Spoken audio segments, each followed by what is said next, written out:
العالمین والصلاة والسلام علی رسولہ الکریم اما بعد۔ محترم سامعین، سیرت صحابہ کے اس خصوصی پروگرام میں آپ سب کا خیر مقدم ہے۔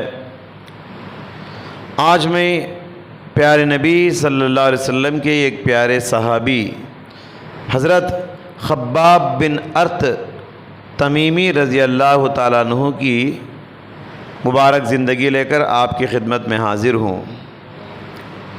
سابقین اولین میں ان کا نام آتا ہے، یعنی شروع میں جو لوگ مکے میں مسلمان ہوئے ان میں حضرت خباب بن ارت رضی اللہ تعالیٰ عنہ کا شمار ہوتا ہے۔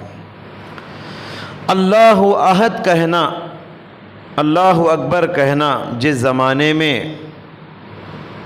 جس وقت میں موت کو دعوت دینے کے برابر تھا، اس وقت یہ مسلمان ہوئے۔ ایسے آزمائش کے دور میں یہ کلمہ پڑھے اور عہد عہد کے نعرے مکے کی سرزمین پہ لگائے اور اپنے خون سے شجر اسلام کی آبیاری کیے۔ اسلام کا درخت بہت چھوٹا تھا، اپنا خون ڈال کے اس درخت کو بڑا کیے۔ بڑی قربانیاں ہیں ان کی۔ تھے تو یہ آزاد انسان، لیکن کسی نے ان کو زمانے جاہلیت میں پکڑ کے قید کر کے مکہ کے مارکیٹ میں لا کے بیچ دیا۔ اس زمانے میں لوگوں کو پکڑ کے بیچ دیا کرتے تھے، غلامی کا دور تھا۔ تو کسی نے ان کو پکڑ کے قید کر کے مکہ کے مارکیٹ میں، مکہ کے بازار میں لا کے ان کو بیچ دیا۔ تو مکہ کی ایک عورت ام انمار الخزاعی نامی ایک عورت ان کو خرید لی۔ اس طرح یہ آزاد تھے لیکن غلام بن گئے۔ صاحب ہنر تھے، یہ بڑا ہنر ان کے ہاتھ میں، بڑا کمال ان کے ہاتھ میں اللہ نے دیا تھا۔ یعنی حداد تھے، لوہار تھے، لوہے سے قسم قسم کے اوزار بناتے، قسم قسم کی چیزیں بناتے۔ خاص کر تلوار بنانے میں اللہ نے ان کو بڑی مہارت دی تھی۔ مکے میں بڑے مشہور تھے تلوار بنانے میں، اور ان کے ہاتھ سے بنائی ہوئی تلوار ہاتھوں ہاتھ لی جاتی تھی، فوراً بک جاتی تھی۔ اسلام قبول کرنے سے پہلے بڑے نیک نام تھے، ابھی مسلمان نہیں ہوئے، لیکن ان کی عادتیں بڑی اچھی تھی۔ نیک نام تھے، بڑے معروف انسان تھے، سچائی میں مشہور تھے، دیانت داری میں مشہور تھے، امانت داری میں مشہور تھے، اپنی دانائی، اپنی سمجھ اور اپنی حکمت سے پہچانے جاتے تھے۔ اسی لیے مکے میں جب لوگوں کو دیکھتے، لوگ پتھروں کی پوجا کر رہے ہیں، بتوں کی پرستش کرتے ہوئے انسانوں کو دیکھ کر اپنے دل ہی دل میں بڑا کڑتے تھے، بڑی تکلیف محسوس کرتے تھے۔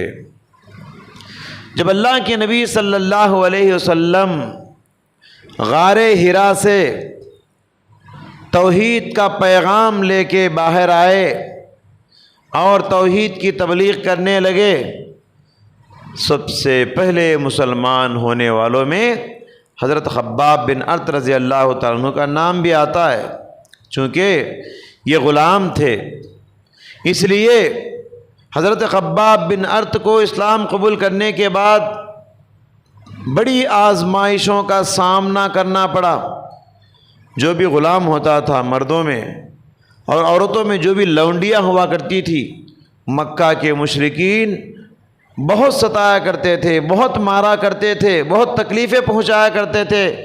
ان کا گناہ یہی تھا، یہ کہتے تھے کہ اللہ ایک ہے۔ ان کا گناہ یہی تھا، یہ مسلمان ہو گئے، ایمان لا لیے تھے۔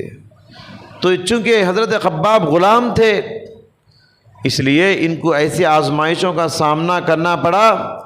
ام انمار کو پتہ چلا کہ یہ مسلمان ہو گئے ہیں، یعنی ان کی مالکہ، جب اسے خبر ملی کہ خباب مسلمان ہو گئے تو ام انمار اپنے بھائی سبا بن عبد العزیٰ کو بلا کر کہنے لگی کہ یہ مسلمان ہو گیا ہے۔ تو سبا بن عبد العزیٰ نے خباب بن ارت سے کہا مجھے خبر ملی ہے کہ تم مسلمان ہو گئے ہو، کیا یہ بات سچ ہے؟ حضرت خباب خاموش ہو گئے۔ وہ سمجھ گیا کہ یہ اسلام قبول کر لیا ہے۔ تو سبا بن عبد العزیٰ اپنے ساتھیوں کو بلا کر حضرت خباب بن ارت کی ایسی پٹائی کیا ان کا پورا جسم خون سے لہو لہان ہو گیا، پورے جسم سے خون کے قطرے ٹپکنے لگے۔ جیسے ہم سنتے ہیں حضرت بلال حبشی رضی اللہ تعالیٰ عنہ کے بارے میں، ان کے جسم کے کپڑے اتار کے مکے کی چلچلاتی دھوپ کے موقع پر پہاڑوں کی بڑے بڑے چٹانوں پہ ننگا سلا دیا جاتا تھا، ننگا پہاڑوں کی چٹانوں پر۔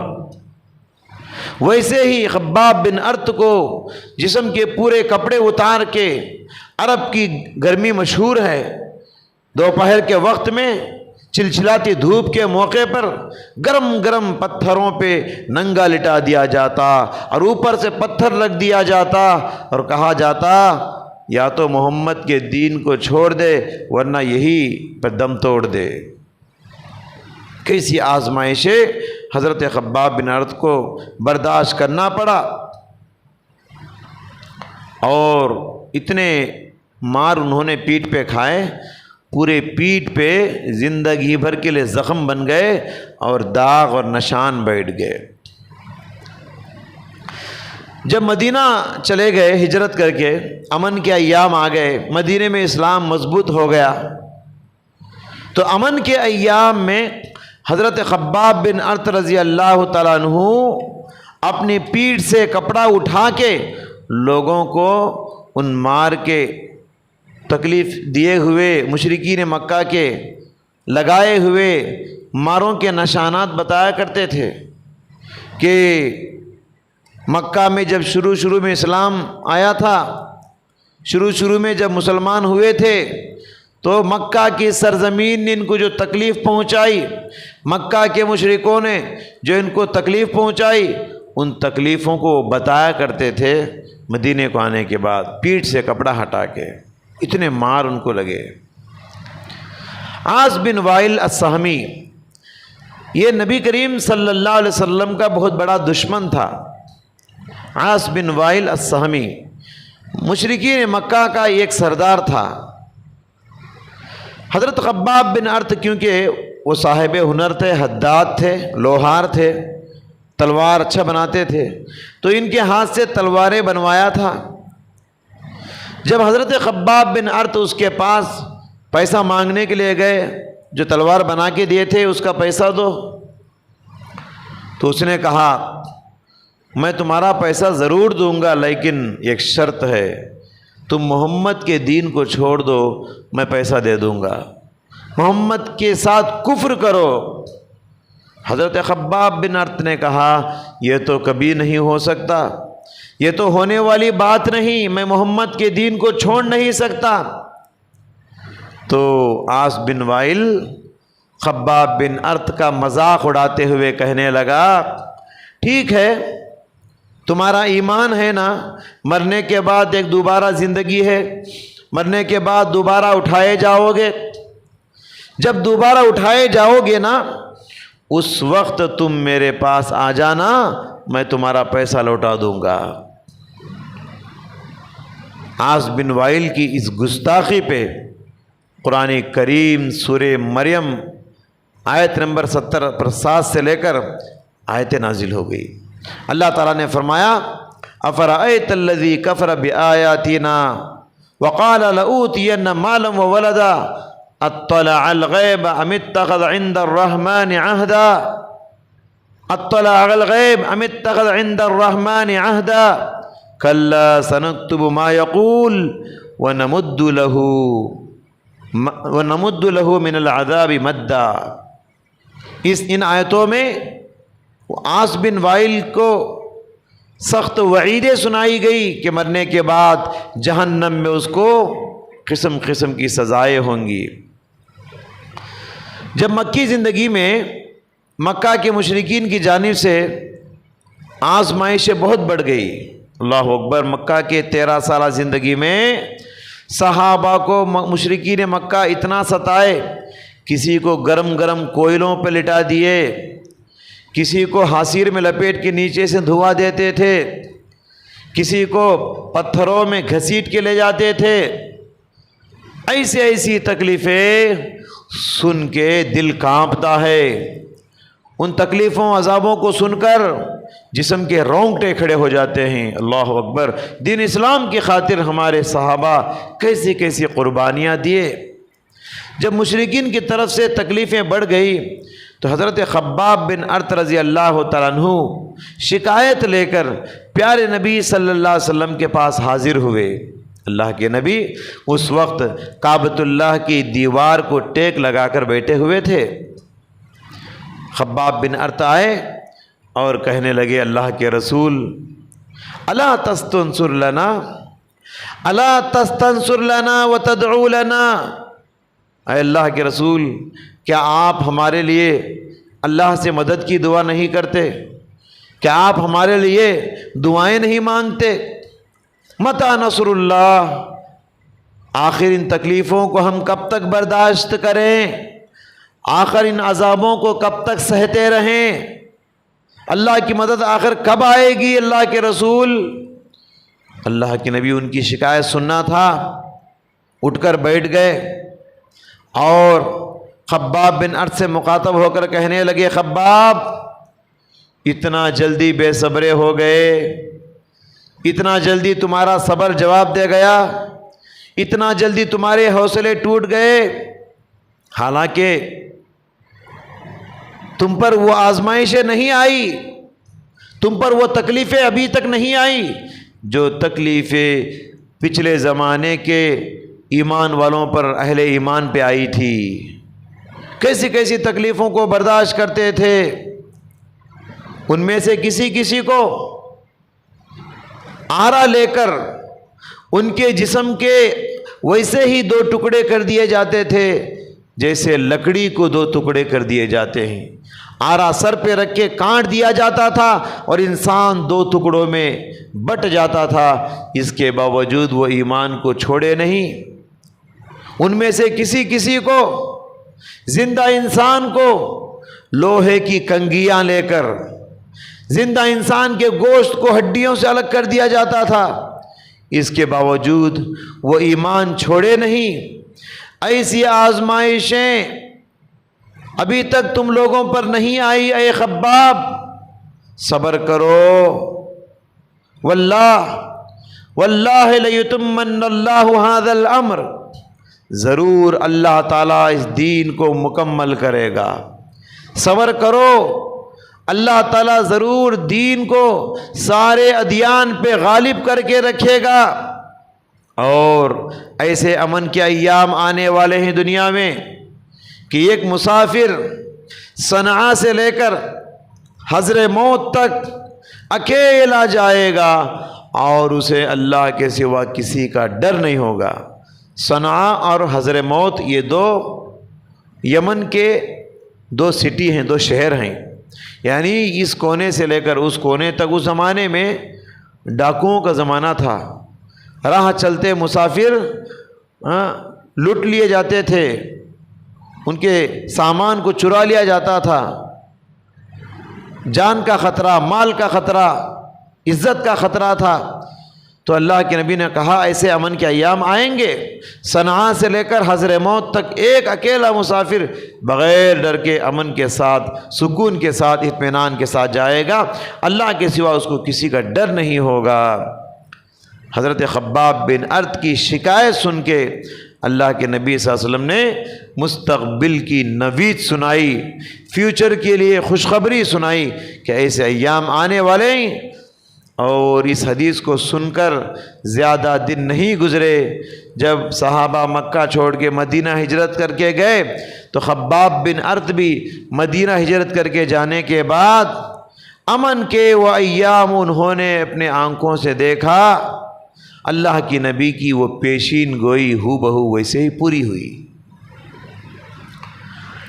حضرت خباب بن ارت کی آخرت کو بنانے کے لیے مکی زندگی میں ان کی جو قربانیاں تھیں یہی کافی تھی، لیکن اس کے باوجود مدنی زندگی میں بھی اللہ کے نبی صلی اللہ علیہ وسلم کے مشن کو آگے بڑھانے میں وہ ڈٹ گئے، جڑ گئے، اور اللہ کے نبی صلی اللہ علیہ وسلم کے توحید کے مشن کو آگے بڑھانے کے لیے ہمیشہ ساتھ دیا کرتے تھے۔ بالآخر حضرت خباب بن ارت رضی اللہ تعالیٰ عنہ ایک مثالی زندگی گزارنے کے بعد سن 30 پر 7 ہجری میں 70 پر 3 سال کی عمر میں انتقال ہو گئے۔ دیکھیے، وفات سے پہلے حضرت خباب بن ارت رضی اللہ تعالیٰ عنہ ایک بہت بڑی آزمائش سے گزرے۔ انتقال سے پہلے طویل مدت تک، ایک لمبے زمانے تک بیمار پڑ گئے، اور اللہ تعالیٰ کا یہ قانون ہے، اپنے نیک بندوں کو اللہ آزماتا ہے، اپنے نیک بندوں کو ہی اللہ تعالیٰ تکلیفیں دیتا ہے، بیماریاں دیتا ہے، مصیبتوں میں مبتلا کرتا ہے۔ دنیا کے اندر اللہ کا یہ قانون یاد رکھ لیجئے، جو جتنا نیک ہوگا اس پر اتنی تکلیفیں، اتنی آزمائش آئیں گی۔ حضرت خباب بن ارت نیک بندے تھے، ان پر ایک لمبے زمانے تک بیماری مسلط ہو گئی۔ انتقال سے پہلے آخری ایام تھے، لوگ ان کے گھر کو آ کے عیادت کرنے لگے۔ عیادت کرنے والی ایک جماعت ان کے گھر کو آئی، ان لوگوں کو دیکھ کر حضرت خباب بن ارت رونے لگے اور کہنے لگے، میں اس لیے نہیں رو رہا ہوں کہ مجھے موت آ رہی ہے، اور نہ میں اس لیے رو رہا ہوں کہ دنیا مجھ سے چھوٹ رہی ہے، بلکہ مجھے رونا اس لیے آ رہا ہے، مجھے میرے وہ ساتھی یاد آ رہے ہیں جو اسلام کی خاطر بڑی بڑی قربانیاں دیے، مگر ان قربانیوں کا بدلہ دنیا میں حاصل کرنے سے پہلے دنیا چھوڑ کے چلے گئے۔ اسلام کی خاطر بڑی تکلیفیں انہوں نے برداشت کی، بڑی قربانیاں دیے، قربانیوں کا کوئی بدلہ لیے بغیر وہ آخرت کی زندگی میں چلے گئے۔ اس وقت حضرت مصعب بن عمیر رضی اللہ تعالیٰ عنہ کو انہوں نے یاد کیا۔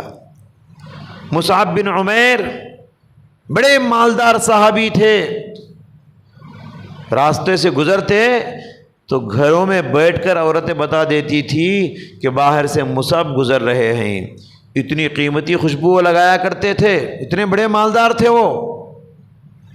لیکن اسلام جب قبول کیے مصعب بن عمیر، اپنی پوری جائیداد اسلام کے راہ میں لگا دیے، اور جسم پر صرف ایک کمبل باقی تھا۔ بڑے قیمتی کوٹ، قیمتی کپڑے پہنا کرتے تھے، قیمتی بٹن ہوا کرتے تھے، مگر جب اللہ کی راہ میں پورا لگا دیے، یہ کمبل تھا جسم پہ ڈھانپنے کے لیے، اور کمبل کو کانٹے لگا لیا کرتے تھے بٹن کے طور پہ۔ اللہ اکبر۔ حضرت مصعب بن عمیر کا جب انتقال ہوا تو ان کو کفنانے کے لیے گھر میں کپڑا بھی نہیں تھا، جسم میں جو کمبل تھا وہ چھوٹا سا کمبل ہی کفن بنا دیے۔ صحابہ کرام نے کہا، اللہ کے نبی، وہ کمبل اتنا چھوٹا ہے، سر ڈھانپتے ہیں تو پیر کھل جاتا ہے، پیر ڈھانپتے ہیں تو سر کھل جاتا ہے۔ تو اللہ کے نبی نے کہا، اس کمبل سے سر کو ڈھانپ دو اور پیروں پہ اذخر نامی گھاس لا کے ڈال دو قبر کے اندر۔ ایسی قربانیاں دیے صحابہ۔ ان کو یاد کر کے حضرت خباب بن ارت رونے لگے، اتنی بڑی قربانی دینے والے دنیا میں بدلہ لیے بغیر اکیلے آخرت میں چلے گئے، اور مجھ جیسے گنہگار دنیا میں رہ گئے۔ مگر ہم نے دنیا میں خوب ترقی کی، دنیا میں خوب دولت کمائی، ہم نے دھن جائیداد دولت ہم نے جمائے، گھر ہم نے بنائے۔ حضرت خباب کہنے لگے، مجھے ڈر لگتا ہے کہ کہیں ایسا تو نہیں ہماری قربانیوں کا بدلہ اللہ تعالیٰ آخرت سے پہلے دنیا ہی میں دیتا رہا ہے، اور آخرت میں ہم کو شاید دنیا کی قربانیوں کا بدلہ نہیں ملے گا، آخرت میں ہم بدلے سے محروم ہو جائیں گے۔ اس تکلیف سے خباب بن ارت رونے لگے، کیسے لوگ تھے یہ، کیسے نیک اللہ والے تھے یہ، کمال درجے کا تقوی، کمال درجے کی عبادت، کمال درجے کی بندگی، کمال درجے کی اطاعت ہونے کے باوجود کیسے اللہ سے وہ ڈرتے تھے۔ لیکن ہم اور آپ، ہمارا معاملہ یہ ہے، نہ ہمارے پاس ایمان ہے، ناقص ایمان، ناقص تقوی، ہمارے پاس ناقص بندگی، ناقص زندگی، ناقص جذبہ اطاعت، اس کے باوجود ہم لوگ اتنے نڈر ہو کے جی رہے ہیں، اتنے بے خوف ہو کے جی رہے ہیں۔ لگتا ہے کہ جنت کی ٹکٹ ہم کو مل گئی ہے، لگتا ہے کہ جنت کی ضمانت دنیا میں ہم کو مل گئی ہے۔ لہٰذا حضرات، صحابہ کی زندگیوں سے سبق حاصل کرنے کی ضرورت ہے۔ مومن جتنی نیکیاں وہ کرتا ہے، جتنی بندگی کرتے ہیں مومن حضرات، وہ آخرت سے اور آخرت کے عذابوں سے اتنا ہی ڈرتے ہیں۔ اللہ تعالیٰ نے قرآن میں مومنوں کی اوصاف بیان کرتے ہوئے فرمایا والذین هم من عذاب ربهم مشفقون، مومن اللہ کے عذابوں سے کانپتے ہوئے ڈرتے ہوئے زندگی گزارتے ہیں۔ یہی مومنوں کی صفت ہے، یہی صحابہ کی صفت ہے۔ دعا ہے اللہ تعالیٰ سے، اللہ تعالیٰ ہم سب کو اس عظیم صفت کو اپنے اندر پیدا کرنے کی توفیق عطا فرما، آمین۔ وصلی اللہ تعالیٰ وسلم علی خیر خلقہ محمد وآلہ وصحبہ اجمعین۔